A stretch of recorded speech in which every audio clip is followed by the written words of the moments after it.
సినీ నటుడు comedian character artist పృథ్వీరాజ్కి ఒక shock తగిలింది.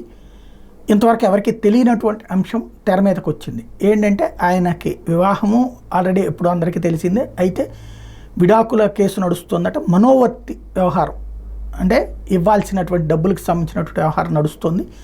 దానికి ఆయన విచారణకి హాజరు కావటం లేదు అన్నటువంటి విషయం తాజాగా బయటపడింది. ఈ నేపథ్యంలో తనకి సంబంధించి ఇప్పుడు ఏదైతే పృథ్వీరాజ్కి అరెస్ట్ వారెంట్ రావడంతో అసలు విషయం వెలుగులోకి వచ్చింది. తాజాగా ఆయనకి సంబంధించినటువంటి వ్యవహారాల మీదన ఏదైతే పృథ్వీరాజు ఎందుకని రాలేదు అన్నది ఆయన అయితే బయటికి చెప్పలేదు. మేబీ ఎలక్షన్స్ హడావిడిలో ఉన్నట్టున్నారు. అదే సందర్భంలో కోర్టులకైతే అట్లాంటి ఏయన్నా ముందు తను రాలేకపోతుంటే కనుక తన లాయర్ ద్వారా సమాధానం చెప్పాలి. అట్లాంటి చెప్పినట్లేరు. అందుకని అరెస్ట్ వారెంట్ జారీ చేసింది కోర్టు. నాన్ బెయిలబుల్ వారెంట్ జారీ చేశారు. మనోవర్తి కోసం కోర్టును ఆశ్రయించినటువంటి పృథ్వీరాజ్ భార్య నేపథ్యంలో గైర్హాజరు వలన ఈ నిర్ణయం తీసుకున్నట్టు కనబడుతోంది.